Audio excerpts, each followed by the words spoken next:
네, 박지원 대표입니다. 여러분들 요즘에 세제 개편 얘기만 자꾸 나오죠? 보유세, 장특공제 이런 얘기들 자꾸 나오는데 이 세제 개편하고 상관없는 핵폭탄도 하나 있습니다. 일시적인 1가구 2주택 기간 축소라는 어마어마한 게 또 하나 있어요. 일시적인 1가구 2주택 기간이 지금 현재 3년입니다. 이것도 아이러니해요. 일부러 3년으로 만들어준 건지 법을 만들면서 비과세 요건을 만드는 그 기간까지 꽉 채워준 이유도 전 잘 모르겠는데 실제로 그 3년을 딱 채우면 비과세까지 됩니다. 이 정부는 그것도 지금 만지작거리고 있다라는 부분이 무서워요. 실제로. 비과세 중요하죠. 주택에서 비과세가 없으면 투자 매력이 급격히 떨어지는 부분은 누차 제가 말씀을 드렸죠. 그게 3년에서 1년으로 물론 한 번에 줄일지 순차적으로 줄일지는 정책 기반하시는 사람이 하시겠지만 그 부분이 줄어든다라고 하면 매물 출회와 매물 잠김 현상이 긍정적인 효과, 정부가 기대하는 효과도 있고 또 반대급부의 효과도 있을 겁니다. 한편에 가격 폭등을 주장하시는 분들, 가격 상승을 주장하시는 분들은 매물 잠김이 심해질 거다라고 표현하시겠지만 또 한편으로는 분명히 매물 출회되는 현상도 생길 겁니다. 그런 부분이 생기고 또 투자의 매력에서 보면 다주택자라고 하죠. 저도 놀랐습니다. 지표를 보면서. 2주택자가 200만 명이 넘는다라는 이 통계를 보면서 놀랐어요. 물론 3주택 이상이신 분도 많아요. 3주택 이상이신 분도 많은데 그분들은 생각보다 100만 이렇지 않습니다. 5, 60만, 40만, 50만 이렇게 표현하더라고요. 그런데 2주택이신 분들이 200만이 넘는다라는 통계를 보면서 저도 놀랐습니다. 그러면 2주택자 중에 일부 반은 안 팔고 보유하신 분들도 있죠. 왜? 정권 바뀔 때까지 기다리겠다라고 하신 분도 있을 테니까. 하지만 그 중에 4분의 1만 해도 50만 채가 쏟아질 수 있다라는 부분이 무서운 거예요. 그래서 이 내용들을 보면서 일시적인 1가구 주택 기간 축소하면 영향이 상당히 크겠구나라는 생각도 저는 해봤습니다.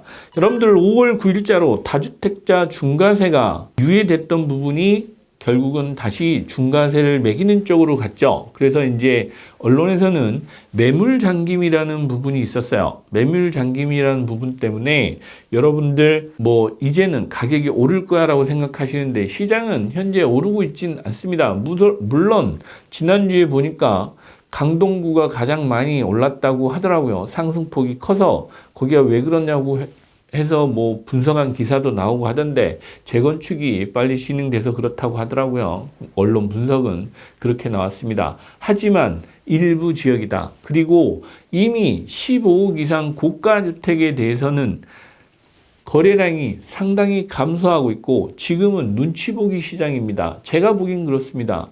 일부 시장은 떨어지고 있는데 언론은 계속 동탄이나 용인 쪽에 반도체 관련한 내용 반영해서 가격이 폭등하고 매물이 없다 이런 기사가 계속 나오는 걸 제가 봤습니다. 정말 이거는 호객행위 같은 기사다라는 생각을 저는 좀 해봤어요. 여러분들 기억하실지 모르겠습니다. 2006년이죠. 2006년, 7년 노무현 정부 당시에 어마어마한 부동산 폭등이 있었어요. 왜냐? 저는 기억하죠. 2000년도 이전 1997년, 98년입니다. IMF가 일어나고 그리고 그 상황이 겹치면서 주택가격이 50% 이상 폭락해서 2003년까지는 가격이 쉽지 않았어요. 주택시장이 이렇게 많이 오르지 않았습니다. 그런데 2004년 넘어가면서 2003년도부터 징후는 보이기 시작했죠. 그런데 2006년대 돼서 정말 어마어마하게 올랐습니다. 어마어마하게 올랐는데 당연히 올랐겠죠. 50%가 빠졌는데 다시 50%가 오르면 배 이상 오른 거잖아요. 얼마나 많이 올랐다고 하겠어요. 그 상황에 용인도 정말 많이 올랐었습니다. 그 당시에는 동탄이 그렇게 많이 오른 시기는 아니었었거든요. 물론 동탄 일기 신도시가 있었습니다. 그때도 비싼 가격에 분양을 하셨는데 그리고 나서 용인이 금융위기를 겪으면서 지속해서 하락했습니다. 약 50% 가까이 폭락을 했던 걸로 저는 기억을 해요. 그 상황도 있었다라는 거를 여러분들이 한번 상기해 보셨으면 좋겠다라는 시점인 것 같습니다. 왜? 세상은 내가 생각한 대로 잘 가지 않습니다. 여러분들, 항상 제가 말씀을 드리죠. 리스크를 미리 알고 또 될지 안 될지 모르지만 여러분들의 마음속에 있는 희망을 자꾸 객관화해서 넣지 않으셨으면 좋겠어요. 이런 리스크도 생길 수 있다라는 부분입니다. 그 정책을 할 수도 있고 안 할 수도 있을 겁니다. 하지만 거기에 해당되시는 분들은 그런 부분도 염두에 두고 투자를 좀 하셨으면 좋겠다라는 취지로 말씀을 드리는 거예요.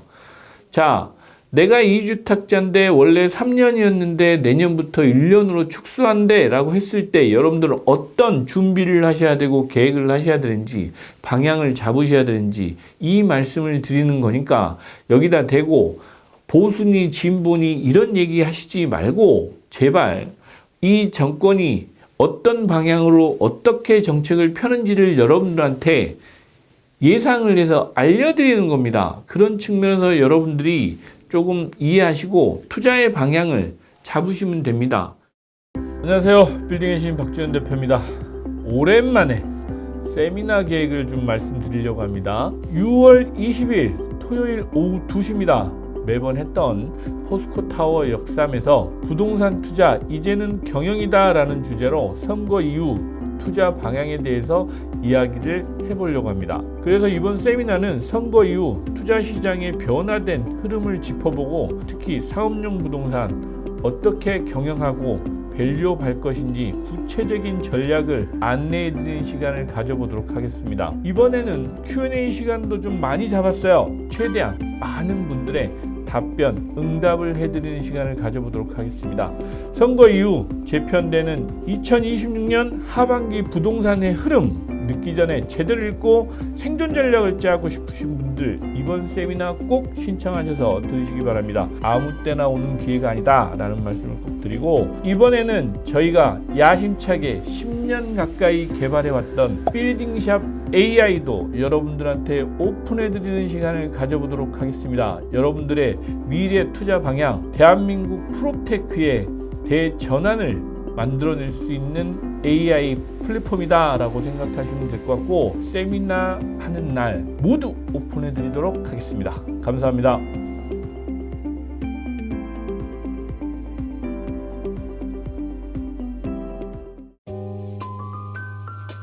구독, 좋아요, 알림 설정까지 꼭 부탁드립니다.